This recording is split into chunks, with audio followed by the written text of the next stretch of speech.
ചേട്ടാ നമസ്കാരം. നമസ്കാരം. ചേട്ടാ, ബലൂചിസ്ഥാൻ സ്വതന്ത്രമായി, അറിഞ്ഞു കാണുമല്ലോ. ബലൂചിസ്ഥാൻ നമുക്കറിയാം, പാകിസ്ഥാന്റെ പിടിയിൽ നിന്ന് സ്വതന്ത്രമാകണമെന്ന് പറഞ്ഞ ഇവിടെ BLA ആർമി വലിയ രീതിയിലുള്ള പ്രക്ഷോഭങ്ങളും പ്രതിഷേധങ്ങളും നടത്തിക്കൊണ്ടിരിക്കുകയാണ്. ഈ ഇടയ്ക്ക് വലിയ ആക്രമണം പാകിസ്ഥാൻ പട്ടാളത്തിന് നേരെ അവർ അഴിച്ചുവിട്ടു. വലിയ രീതിയിലുള്ള സ്വാതന്ത്ര്യം ഞങ്ങൾ നേടിയിട്ടുണ്ട് എന്നാണ് ബലൂചിസ്ഥാൻ നിലവിൽ പറയുന്നത്. പക്ഷേ ഇതിൽ ഏറ്റവും രസകരമായിട്ടുള്ള ഒരു കാര്യം എന്താണെന്ന് അറിയാം. അതിന്റെ വിഷ്വൽസ്, അവര് ഫ്ലാഗും പിടിച്ചിരിക്കുന്ന വിഷ്വൽസ് ആണ്. ഈ ഫ്ലാഗിൽ മുഴുവൻ ബലൂചിസ്ഥാന്റെ ഫ്ലാഗും ഇന്ത്യയുടെ ഫ്ലാഗുമാണ് അവർ കൊടുത്തിരിക്കുന്നത് എന്നുള്ളതാണ്. അതിൽ എഴുതിയിരിക്കുന്നത് Balochistan and India united by courage, bound by respect എന്നാണ് പറഞ്ഞിരിക്കുന്നത്. Together for peace, united for progress എന്നാണ് പറയുന്നത്. For justice, peace and dignity എന്ന് പറയുന്നു. Solidarity has no borders, Baloch and India together എന്ന് പറയുന്നു. Voices of the brave is equal to India, stands with Balochistan. ഇതൊക്കെയാണ് അവരുടെ പ്ലക്കാർഡുകൾ എഴുതി വെച്ചിരിക്കുന്നത്. പാകിസ്ഥാനിൽ നിന്ന് ഞങ്ങൾ സ്വതന്ത്രരായത് ബലൂചിസ്ഥാൻ തന്നെ ഞങ്ങൾ പ്രഖ്യാപിക്കുകയാണ്. റിപ്പബ്ലിക് ഓഫ് ബലൂചിസ്ഥാനായി നമ്മൾ മാറിയിട്ടുണ്ട്. ബലൂചിസ്ഥാൻ മേഖലയുടെ 85% ഇപ്പൊ ഞങ്ങളുടെ പൂർണ്ണ നിയന്ത്രണത്തിലാണെന്നാണ് അവർ പറയുന്നത്. പുതിയ രാഷ്ട്രം നിലവിൽ വന്നതോടെ ഭരണ സംവിധാനങ്ങളും പ്രാബല്യത്തിൽ വന്നു. പിന്നെ മാ ചുക്കെയിൻ ബലൂച്ചാനി എന്ന് തുടങ്ങുന്ന ദേശീയ ഗാനവും സ്വന്തമായി ദേശീയ പതാകയും ബലൂചിസ്ഥാൻ സ്വീകരിച്ചു. ബലൂച്ചി ഫലൂസ് എന്നതാണ് പുതിയ രാജ്യത്തിന്റെ ഔദ്യോഗിക കറൻസി എന്നും ഇവർ നിലവിൽ വ്യക്തമാക്കുന്നുണ്ട്. പിന്നെ അവിടുത്തെ പ്രകൃതിദത്തമായ ഖനന സമ്പത്തിന്റെ നിയന്ത്രണം പുതിയ ഭരണകൂടം ഏറ്റെടുത്തു. സ്വർണ്ണം, ചെമ്പ് ഖനികൾക്ക് പുറമെ സജീവമായ 150-ലധികം പ്രകൃതിവാതക പാടങ്ങളുടെയും 1200 കൽക്കനി ഖനികളുടെയും അധികാരം ഇനി റിപ്പബ്ലിക് ഓഫ് ബലൂചിസ്ഥാന്റെ കൈകളിലായിരിക്കും.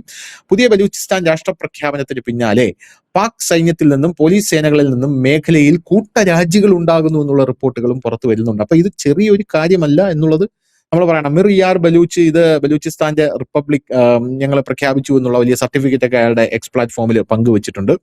അപ്പോൾ വലിയൊരു നീക്കം തന്നെയാണ് ബലൂചിസ്ഥാനിൽ നടക്കുന്നത്. പാകിസ്ഥാൻ പക്ഷേ ഇതിൽ ഔദ്യോഗികമായിട്ടൊന്നും പറഞ്ഞിട്ടില്ല, അവർ സംസാരിച്ചിട്ടില്ല. പക്ഷേ പാകിസ്ഥാൻ സൈന്യത്തിൽ നിന്നും പോലീസിൽ നിന്നൊക്കെ വലിയ രീതിയിലുള്ള കൂട്ടരാജി ഉണ്ടാകുന്നുണ്ടെന്നുള്ള വാർത്തകൾ സത്യമാണ്.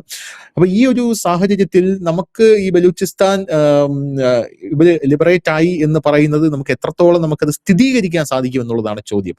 കാരണം ഇവർ ഇടയ്ക്കിടയ്ക്ക് ഞങ്ങൾ കൊറ്റയിലൊക്കെ വലിയ ആക്രമണം നടത്തുമ്പോൾ നമ്മൾ സ്വതന്ത്രമായി എന്ന് ഇടയ്ക്കിടയ്ക്ക് ചില നേതാക്കൾ അവിടെ ട്വിറ്ററിലൊക്കെ വലിയ പ്രസ്താവനകൾ നടത്തുന്ന എക്സ് പ്ലാറ്റ്ഫോമിലൊക്കെ നടത്തുന്നതാണ്. പക്ഷെ ഇപ്പോ അങ്ങനെയല്ല കാര്യങ്ങൾ. അവർ കൃത്യമായിട്ട് ഇന്ത്യയെ അടക്കം ചേർത്ത് പിടിച്ചുകൊണ്ട് ഇന്ത്യ ഞങ്ങളുടെ കൂടെയാണ് എന്ന് പറഞ്ഞുകൊണ്ടാണ് അവർ കാര്യങ്ങൾ നീങ്ങുന്നത്. എന്ത് തോന്നുന്നു?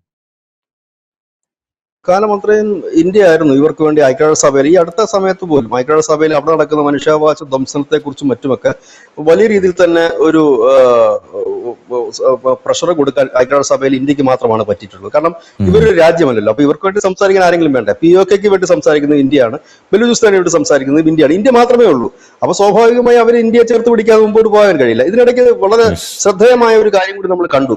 ഈ ഡൊണാൾഡ് ട്രംപിന് പാകിസ്ഥാൻ ഈ സ്ഥലം തീരെഴുതി കൊടുക്കാൻ തീരുമാനിച്ചിരുന്നു. ഒരു ഭാഗത്ത് ചൈനയ്ക്ക് കൊടുത്തിരുന്നു, പിന്നെ ട്രംപിനും കൊടുത്തിരുന്നു. ട്രംപിനെ കൊടുത്തിട്ട് ഇവർ അടുത്ത് ചെയ്ത പണി എന്താണെന്ന് വെച്ചാൽ ഈ ബലൂചിസ്ഥാൻ ലിബറേഷൻ ആർമി ഭീകര സംഘടനയുടെ പട്ടികപ്പെടുത്താൻ വേണ്ടിയിട്ട് ശ്രമം നടത്തി. പക്ഷെ ഈ അടുത്ത ദിവസങ്ങളിൽ അമേരിക്ക പറഞ്ഞിരിക്കുന്നത് ബലൂചിസ്ഥാൻ ലിബറേഷൻ ആർമി ഭീകര സംഘടന ഞങ്ങൾ പെടുത്തില്ല എന്നുള്ളതാണ്. കാരണം അതിനകത്ത് തന്നെ ഒരു സൂചനയുണ്ട്. കാരണം ബലൂചിസ്ഥാൻ ലിബറേഷൻ ആർമിയെ പിണക്കിക്കൊണ്ട് ഒരിക്കലും അമേരിക്കയ്ക്ക് അവിടെ ഖനനം നടത്താനോ കടന്നു കയറാനോ കഴിയില്ല. ചൈന അവിടെ പിടാപ്പാട് വിട്ടുകൊണ്ടിരിക്കുന്ന ഒരു സാഹചര്യവും നിലനിൽക്കുന്നുണ്ട്. ഈ സാഹചര്യത്തിൽ ഒരു പക്ഷേ ഈ ബലൂചിസ്ഥാൻ ലിബറേഷൻ ആർമി അവിടുത്തെ അധികാരങ്ങൾ മുഴുവൻ, ഇപ്പൊ അവർ പറഞ്ഞ 85% ചിലപ്പോൾ അധികാരം പിടിച്ചെടുത്തു അമേരിക്കയ്ക്ക് ബോധ്യമായതിന്റെ അടിസ്ഥാനത്തിലായിരിക്കാം അവരെ പിണക്കണ്ട, ഇല്ലെങ്കിൽ അവരെ ഭീകര സംഘടന പ്രഖ്യാപിക്കേണ്ടതില്ല. നാളെ അവരൊരു മേഖലയായി വന്നു കഴിഞ്ഞാൽ സ്വാഭാവികമായി തന്നെ അവരുമായിട്ട് ഒരു ടൈപ്പ് ഉണ്ടാക്കേണ്ടതായി വരും ഈ ഖനനത്തിന്റെ മറ്റു കാര്യങ്ങൾക്കൊക്കെ. കാരണം തൊട്ടപ്പുറത്ത് കിടക്കുന്ന ഒരു രാജ്യം ചൈനയാണ്, പിന്നുള്ളത് ഇന്ത്യയാണ്, പിന്നൊന്ന് അഫ്ഗാനിസ്ഥാനാണ്. അപ്പൊ ഇവരെ വെറുപ്പിക്കണ്ട എന്ന് വെച്ചിട്ടായിരിക്കണം അത് പറഞ്ഞത്. എന്തായാലും ഇപ്പോൾ അവരുടെ ഒരു പ്രഖ്യാപനം വളരെ ഒഫീഷ്യലായിട്ട് കുറച്ചുകൂടി ക്ലാരിറ്റി ഉണ്ട് അതിന്. കാരണം അവരുടെ കറൻസിയുടെ അവർ പേര് പ്രഖ്യാപിച്ചിരിക്കുന്നു, ബലൂജി ഫലൂസ് എന്ന് പറയുന്ന കറൻസി. ഒപ്പം തന്നെ മാച്ചുക്കെ ബലൂച്ചാനി എന്ന് പറയുന്നത് ഞങ്ങളുടെ ദേശീയ ഗാനമാണ് എന്നവർ പറയുന്നുണ്ട്. ഇവിടെ ശ്രദ്ധേയമായ ഒരു കാര്യം, സ്വാഭാവികമായ ഒരു രാജ്യത്തിന് കറൻസി അടിച്ചിറക്കുമ്പോൾ അവിടുത്തെ ഒരു മൂലധനം ആവശ്യമാണ്. മൂലധനമില്ലാതെ അടിച്ചിറക്കുന്ന കറൻസിക്ക് വലിയ വാല്യൂ ഉണ്ടായില്ല.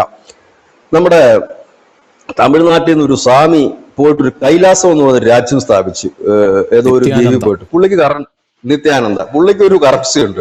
അപ്പം പുള്ളി പറയുന്നത് ആ കറൻസിക്ക് ഈക്വൽ ആയിട്ട് എന്റെ കയ്യിൽ അത്രയും മുതലുണ്ടെന്നാണ് പറയുന്നത്. അറിയില്ല, കറൻസി നാളുണ്ട്. അത് പിന്നെ വാടക കിട്ടും ആൾക്കാരെ. അതിനകത്ത് ഈ അൺഒഫീഷ്യൽസ് ഉണ്ട് UN-ല്, അംഗീകൃത രാജ്യങ്ങളുടെ മാത്രമല്ല അൺഒഫീഷ്യൽസ് ഉണ്ട്. അപ്പൊ അവർക്ക് പൈസ കൊടുത്തു കഴിഞ്ഞാൽ അവർ പോയിട്ട് ഇത് പറഞ്ഞോളും. അപ്പം ഇല്ലെങ്കിൽ അവരതിനകത്ത് ആഡ് ചെയ്തോളും. UN എന്നൊക്കെ പറഞ്ഞാല് നമ്മുടെ ഇവിടുത്തെ ചില സംഘടനകളെ കണക്കാക്കി ഏറ്റു ഇറക്കുകയൊക്കെ ചെയ്യും, അത് വേറെ കാര്യം. അപ്പം ഇതുണ്ട്, ഇതിനകത്ത് ഈ 150 പരം ഖനികളാണ്, ചെമ്പ് സ്വർണ്ണ ഖനികൾ ഉൾപ്പെടെ ഉണ്ട്. 150, 1100 ഈ കൽക്കരി ഖനികളുണ്ട്. ഈ കൽക്കരി ഖനിയിലാണ് നമ്മുടെ ചൈന വന്നതും അവിടെ ഈ ചെറിയ ചെറിയ ഈ പവർ പ്ലാന്റുകൾ സ്ഥാപിക്കാൻ ശ്രമിച്ചതും വലിയ അടിയും പരാവസരയും കഴിഞ്ഞു. ഇവിടെയാണ് ഗദ്ദാർ നിൽക്കുന്നത്. ഇങ്ങനെ നിൽക്കുന്ന ഒരു വലിയ സാഹചര്യത്തിലാണ് ഇപ്പോൾ ഇവർ പറഞ്ഞിരിക്കുന്നത്. ഇപ്പോൾ ഇവർ പറയുന്ന ഐക്യരാഷ്ട്രസഭ ഉടനെ ഇടപെടണം, കാരണം ഞങ്ങൾക്ക് സ്വതന്ത്ര പദവിയാണ്. ഇതിനോട് സമാനമായിട്ട് തന്നെ POK ഇന്നലെ അവിടെ വെടിവെപ്പാണ്. POK 6 പേരങ്ങോട്ട് കൊല്ലപ്പെട്ടിട്ടുണ്ട്. POKയിൽ ഓൾറെഡി ഭരണഘടന ഉള്ളതാണ്, പതാക ഉള്ളതാണ്, പ്രധാനമന്ത്രി ഉള്ളതാണ്. അവർ പറഞ്ഞ് ഞങ്ങളുടെ അധികാരം ഞങ്ങൾക്ക് തിരിച്ചു തരുമെന്ന് പറയുന്നു. ഇപ്പോൾ ഇവിടെ അതിനേക്കാളും വലിയൊരു വാർത്ത എന്ന് പറഞ്ഞാൽ ഇതിനകത്ത് ഈ പാക് പട്ടാളത്തിലെ ബലൂച്ച് മേഖലയിലുള്ള പട്ടാളക്കാരും പോലീസുകാരും കൂട്ടത്തോടെ രാജിവെച്ച് ഈ ബലൂചിസ്ഥാൻ ലിബറേഷൻ ആർമിയിലേക്ക് ചേരുകയാണ്, ജോയിൻ ചെയ്യുകയാണ്. ഇപ്പോൾ ബലൂചിസ്ഥാൻ ലിബറേഷൻ ആർമി പറഞ്ഞിരിക്കുന്നത് 5 ലക്ഷം പേരാണ് ഞങ്ങൾക്കുള്ളത് പാകിസ്ഥാൻ പട്ടാളത്തോട് പോരാടാൻ.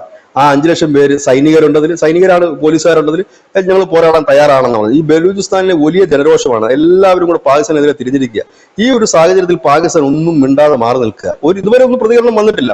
ഒന്ന് ആലോചിച്ച് നോക്കിയാൽ, ഒരു രാജ്യത്തിനകത്ത് വേറൊരു രാജ്യം സ്ഥാപിച്ചു എന്ന് പറയുമ്പോൾ പോലും ആ രാജ്യത്തിന്റെ ഭരണാധികാരികളൊന്നും പറയുന്നില്ല.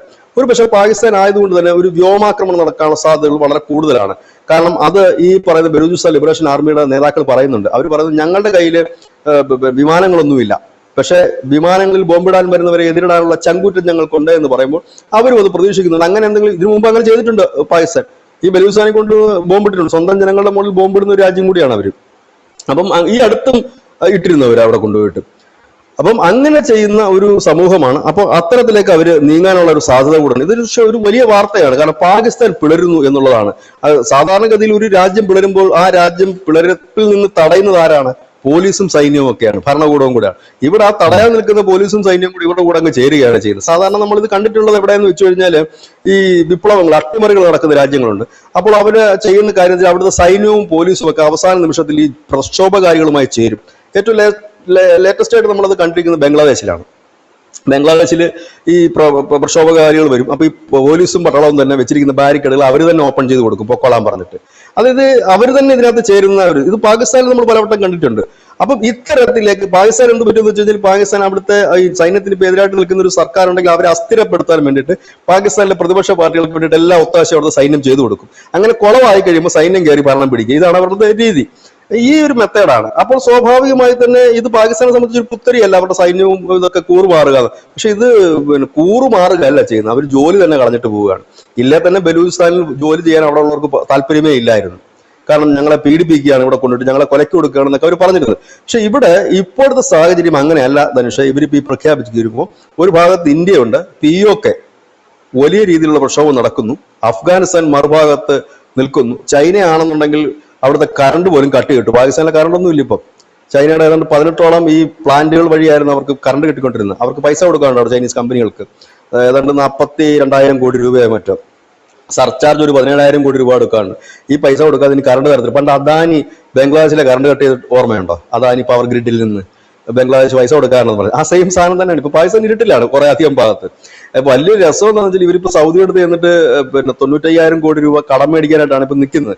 എവിടെന്നെങ്കിലുമൊക്കെ കടം മേടിച്ച് ചൈനീസ് കമ്പനികൾക്ക് കൊടുത്തു കഴിഞ്ഞാൽ പൂർണ്ണമാകും, പിന്നെ പ്രശ്നം വരത്തില്ല. പക്ഷെ അതിനകത്ത് വലിയ രസം എന്ന് വെച്ചാൽ ഇത്രയും നാൾക്കകം പാകിസ്ഥാനിലെ വൈദ്യുതി കുടിശ്ശിക മാത്രം 3 ലക്ഷം കോടി രൂപയാണ്.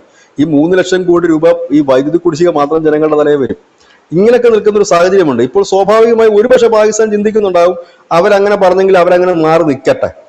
കാരണം ഇപ്പൊ തന്നെ പാകിസ്ഥാൻ വലിയ റോൾ ഈ ബലൂചിസ്ഥാനിലില്ല. അവരങ്ങനെ നിൽക്കട്ടെ, ഒരു സ്വതന്ത്ര പ്രദേശങ്ങളൊക്കെ അല്ലെങ്കിൽ അവരുടേതായ ഒരു പ്രദേശങ്ങളൊക്കെ അങ്ങനെ നിന്നോട്ടെ എന്നുള്ളതാണ്. കാരണം ഇതിപ്പോ രാജ്യമായിട്ട് അംഗീകരിക്കുക എന്നൊക്കെ പറഞ്ഞു കഴിഞ്ഞാൽ വലിയ പ്രയാസകരമായ ഒരുപാട് പ്രൊസീജിയർ ഉണ്ട് അതിനകത്ത് പല രാജ്യങ്ങളും ഇവർ അംഗീകരിക്കണം. ഒരുപക്ഷെ ആദ്യം ഇന്ത്യ അംഗീകരിച്ച് കഴിഞ്ഞാൽ മാത്രം ആയിട്ടില്ല കാര്യം. ഒരുപാട് രാജ്യങ്ങൾ ഇവരെ അംഗീകരിക്കേണ്ടതായിട്ടുണ്ട്. പിന്നെ ഇവരുമായിട്ട് ഇടപാടുകൾ നടത്തുന്ന രീതിയിലേക്ക് ഇവരുടെ ബാങ്കിങ് വിശ്വാസ്യത നേടേണ്ടത് ഒരുപാട് കാര്യങ്ങളുണ്ട്. ഇസ്രായേലിനെ പോലും ഇതുവരെ പല ലോകരാജ്യങ്ങളും അംഗീകരിച്ചിട്ടില്ല. അപ്പം ഇങ്ങനെ നിൽക്കുന്ന ഒരു സാഹചര്യം കൂടി ഉണ്ട്. അത് പെട്ടെന്ന് എളുപ്പത്തിൽ ഒരു രാജ്യമായിട്ട് പ്രഖ്യാപിക്കാൻ പറ്റും. രാജ്യമായിട്ടൊക്കെ ഫോം ചെയ്ത് വരിക പ്രയാസകരമാണ്. ഇനി ഐക്യരാഷ്ട്രസഭയൊക്കെ ഇടപെട്ടിട്ടൊരു റഫറണ്ടമോ ഇല്ലെങ്കിൽ മറ്റെന്തെങ്കിലും നടത്തേണ്ടി വന്നാൽ അങ്ങനെ നടത്താം. റഫറണ്ടത്തിന് ആവശ്യമേ വരുന്നില്ല. ഇവിടെ റഫറണ്ടം നടത്തി കഴിഞ്ഞാൽ പാകിസ്ഥാൻ ഒന്നും ചെയ്യാനും പറ്റില്ല. ഇങ്ങനെ നിൽക്കുന്ന ഒരു സാഹചര്യം. ഏതായാലും പാകിസ്ഥാൻ, നമ്മൾ ഒരുപാട് നാളായിട്ട് കേട്ടോണ്ടിരുന്നത് പാകിസ്ഥാൻ 3 പിളരും 4 പിളരും എന്നൊക്കെ കേട്ടോണ്ടിരുന്നെങ്കിൽ ആദ്യത്തെ പിളർപ്പ് പൂർത്തിയായിട്ടുണ്ട്. ഇനിയുള്ളത് ഖൈബർ പഖ്തൂൺ മേഖലയുള്ള തെഹ്രീക്കെ താലിബാനാണ്. അവർ ഖൈബർ പഖ്തൂൺ മേഖല വേണമെന്ന് പറഞ്ഞിട്ടാണ് അവർ നിൽക്കുന്നത്.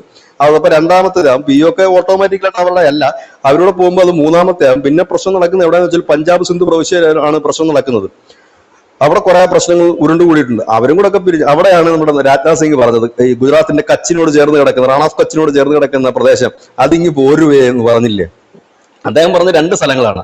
ഒന്ന് POK ഒരു രക്തം പോലും ചിന്താതെ അതിങ്ങ് വരും. പിന്നെ ഈ റാൺ ഓഫ് കച്ചിന് സമീപമുള്ള സ്ഥലം അത് ഇങ്ങ് പോരും, അവർ ഞങ്ങളോട് വരാൻ വേണ്ടി കുറെ നാളായിട്ട് ആഗ്രഹിക്കുന്നുണ്ട്, അത് ഇങ്ങ് പോരുമേ എന്നൊരു ഒരു മുന്നറിയിപ്പ് എനിക്ക് കഴിഞ്ഞ വർഷമാണെന്ന് രാജ്നാഥ് സിംഗ് കൊടുത്തിരുന്നു. അപ്പോ അവരും ആകപ്പാടെ ഇളകി മറിഞ്ഞ് നിൽക്കുന്ന ഒരു അവസ്ഥയാണ്. പിന്നെ എനിക്ക് തോന്നുന്നു ഇന്ത്യ ബോംബിടേണ്ടി വരില്ല എന്ന് തോന്നുന്നു. അവർ തന്നെ പല കഷ്ണങ്ങളായി പോയി കഴിഞ്ഞാൽ പിന്നെ എവിടെ ഇട്ട് ബോംബിടാനായിട്ടാണ്. അപ്പം ആ ഒരു രീതിയിലേക്ക് അല്ല, അങ്ങനത്താണ് ഇപ്പൊ സിറ്റുവേഷൻ നിൽക്കുന്നത്. ഇങ്ങനെ നിൽക്കുന്ന ഒരു സാഹചര്യമാണ്. ഏതായാലും ബലൂചിസ്ഥാൻ ലിബറേഷൻ ആർമി ഒറ്റയ്ക്കല്ല, കാരണം അവർക്ക് ലോകത്തെമ്പാടും വലിയ പിന്തുണയുണ്ട്. അവരുടെ തന്നെ ആളുകൾ വലിയ രീതിയിൽ തന്നെ പിന്തുണയ്ക്കുന്നുണ്ട്. ഇതേ സെയിം തന്നെ POK-യിലുള്ള ഒരു ബഹുഭൂരിപക്ഷം ജനങ്ങളും യൂറോപ്യൻ കൺട്രീസിൽ കുടിയേറിയവരാണ്. അവരുടെ ഒരു ഇൻകം വലിയ രീതിയിൽ അവിടെ വരുന്നുണ്ട്. അത് പാകിസ്ഥാൻ അടിച്ചു മാറ്റുന്നുള്ള പൈസ. അപ്പൊ അവരുമൊക്കെ അവിടെയും പ്രക്ഷോഭമാണ്. ഇതെല്ലാം ഒരു വലിയ പാകിസ്ഥാൻ ആകപ്പാടെ പെട്ടുകിടക്കും. ഒന്ന് അവർ കടം കയറിയിട്ട് നിക്കക്കള്ളില്ലാതെ നിൽക്കുന്ന സാഹചര്യം. അതായത് എന്താണ്, ഭരണതലത്തിൽ അവർക്ക് ശ്രദ്ധിക്കാൻ പറ്റാത്ത മറ്റൊരു കാര്യം, പിന്നെ എന്ത് ചെയ്യണമെന്നറിയില്ല. ചൈനയും ഇതായിട്ട് നിൽക്കുന്നു, എല്ലാവരും ഇങ്ങനെ ഉടക്കി നിൽക്കുന്നു, ജനമാണെങ്കിൽ വല്ലാത്തൊരു അവസ്ഥയിൽ നിൽക്കുന്നു. ഈ സാഹചര്യത്തിൽ ഒരു പക്ഷേ ഇനി ഇന്ത്യയോട് മുട്ടി മുഖം രക്ഷിക്കുക, ഇല്ലെങ്കിൽ ഈ ജനങ്ങളുടെ ആംഗിൾ മാറ്റിവിടാനൊരു ശ്രമം ചിലപ്പോൾ ഒരു പക്ഷേ ഉണ്ടായേക്കാം.